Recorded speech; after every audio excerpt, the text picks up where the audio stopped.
Pocket English Podcast from your pocket. Welcome to Pocket English, where we practice real-life English for your everyday moments. Today, we are going to build a survival guide for one of the most stressful situations, the foreign supermarket. You have promised to cook a special Friday dinner, but as you stare at the empty shelf where the fresh basil should be, that familiar spike of frustration hits. How do you explain this on the phone and pivot the plan in English? I remember standing in aisle 4 of a grocery store in London, freezing in panic, completely unable to tell my partner that the chicken was sold out and we needed a backup plan immediately. In this episode, you will master the exact English phrases to call your partner, suggest ingredient substitutes, and save dinner without breaking a sweat. Let us jump right into the scene. Imagine it is Friday evening. The supermarket is absolutely packed. People are pushing their heavy shopping carts, the store music is playing loudly overhead, and I'm standing right in the middle of the vegetable section. I pull out my phone and call you, Jack. Hello? Are you on your way home yet? I am absolutely starving. Hey, so I'm looking at the shelf right now, and they are completely out of fresh basil. Wait, completely out of it? What do you mean? Are you sure you're in the right section? I'm positive. I mean, there's absolutely none left. It's sold out. I'm literally staring at an empty green plastic box right now. Oh no, that ruins the whole recipe.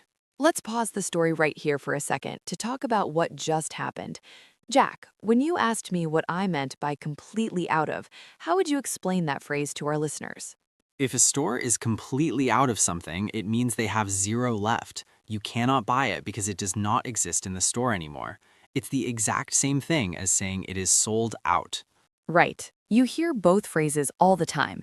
The coffee shop is completely out of milk, or the concert tickets are sold out. And notice how I described the situation to you on the phone. I said, I'm looking at the shelf right now. I used the present continuous tense. I did not say, I look at the shelf. That's an important difference. I look sounds like a general fact or a daily habit, like I look at the shelf every Friday. But that's not what's happening in this story. You want to communicate the immediate stress of the moment. Exactly. When you're on the phone telling someone what's happening in front of you at this exact second, you use I am plus an ing verb. I am standing, I am looking, I am waiting. It paints a vivid picture for the person on the other end of the line.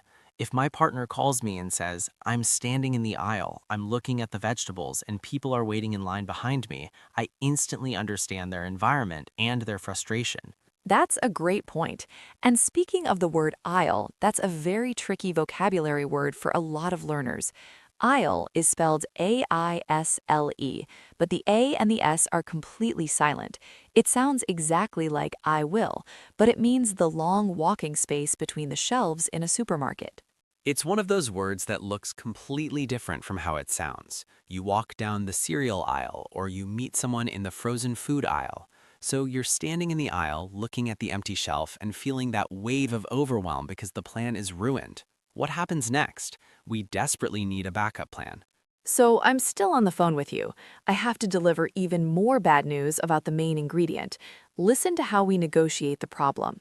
Jack, it gets worse. They don't have the special pasta either. The whole shelf is empty. I can't find it anywhere.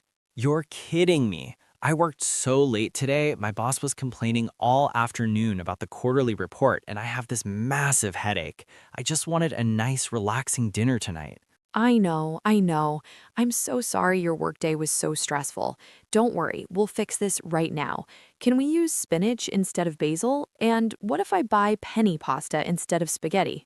I guess we can substitute the basil with spinach. That sounds okay. Yes, just grab the penne so you can get out of there.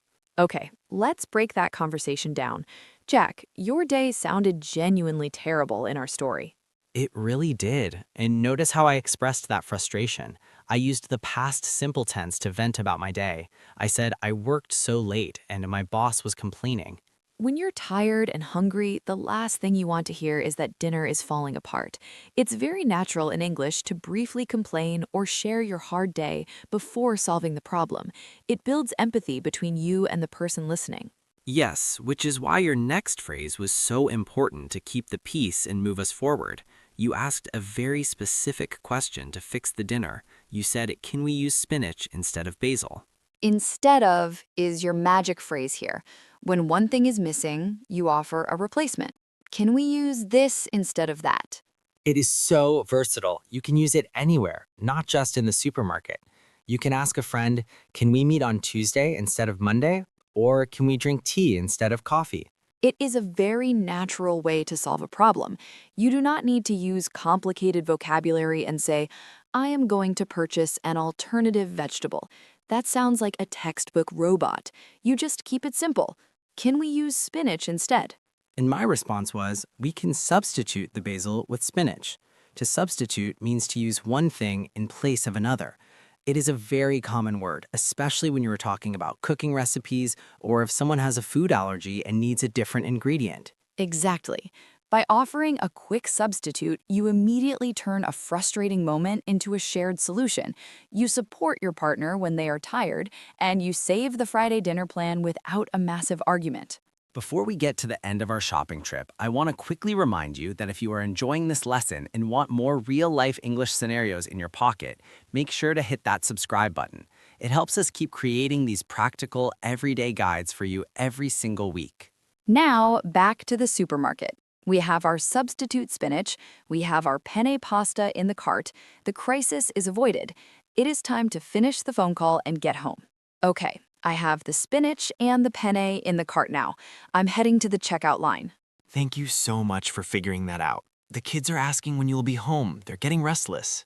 Tell them I will be home in 20 minutes. The line is not too long tonight. I'll see you soon. Drive safe. See you soon. Ah, that feeling of pure relief. You solved the problem, you communicated clearly with your partner, and now you are on your way home to your family to finally relax. Let's look at the phrase Emma used to wrap up the conversation. She said, I'm heading to the checkout line now. The checkout line, or simply the checkout, is the area at the front of the store where you pay for your groceries. By telling someone, I'm heading to the checkout, you are signaling that the shopping is finished and you cannot talk on the phone much longer. It is a very polite and natural way to end the call without just saying goodbye and hanging up the phone abruptly. You are giving them a helpful update on your location and your progress. And when you say, I'll be home in 20 minutes, you give your family a clear timeline. The panic we felt earlier in aisle 4 is completely gone. We have grown from feeling overwhelmed by the empty shelf to feeling confident, capable, and totally in control of the situation. Now it is time for the most important part of the episode. It is time for the Pocket English Pause. Listening to us talk is a great start, but speaking out loud is how you actually build muscle memory and confidence. We are going to practice the 3 most important survival phrases from today's story. I'll say the phrase slowly, and then we'll leave a few seconds of silence. No matter where you are right now, walking the dog, commuting on the train, or washing the dishes, I want you to say the phrase out loud. Are you ready? Let's start with describing the empty shelf to the person on the phone. I want you to imagine you are staring at a completely empty space where the tomatoes should be. Tell them there are 0 tomatoes left. Repeat after me. They are completely out of tomatoes. Let's do that one more time. Make sure you connect the sounds of the words out and of, so it sounds natural. Out of. Try it again. They are completely out of tomatoes. Great job. Now, let's try a translation challenge. I want you to think about how you would suggest using chicken because the store has no beef. Think about the magic phrase we learned earlier. How do you say it? Did you say it?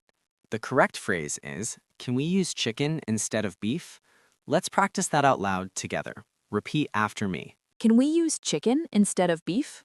Once more, focusing on a friendly, helpful tone of voice. Can we use chicken instead of beef? Perfect. And finally, let's practice ending the phone call so you can go pay for your groceries. Imagine you're pushing your cart towards the cash registers at the front of the store. Repeat after me. I'm heading to the checkout line now. Try it one last time, nice and relaxed, with a feeling of relief. I'm heading to the checkout line now. Excellent work today. By repeating these specific phrases, you're actively training your brain to pull them up instantly the next time you're standing in a crowded grocery store. You won't freeze because you've already practiced the words. You have done a truly fantastic job today. You took a very stressful, very common real-world problem and learned exactly how to manage it in clear, natural English. You do not need to freeze in panic or feel embarrassed anymore. You now have the practical tools to describe what is happening in the moment, suggest a great substitute, and confidently head to the checkout. We absolutely love seeing how you use these phrases in your own lives. So here is your specific challenge for today. We want you to scroll down to the comments and answer this question. If the store is completely out of chicken, what do you cook instead? Tell us your creative backup plan using this exact grammar structure we practiced today. If there is no chicken, I buy, and then tell us your substitute ingredient. For example, I would write in the comments, if there is no chicken, I buy mushrooms. It is a simple sentence, but it is incredibly powerful practice. We read every single comment and we cannot wait to see your dinner recipes. Keep practicing. Trust your progress and remember that every small conversation you have is a huge step forward. Have a wonderful week, and we will see you in the next episode.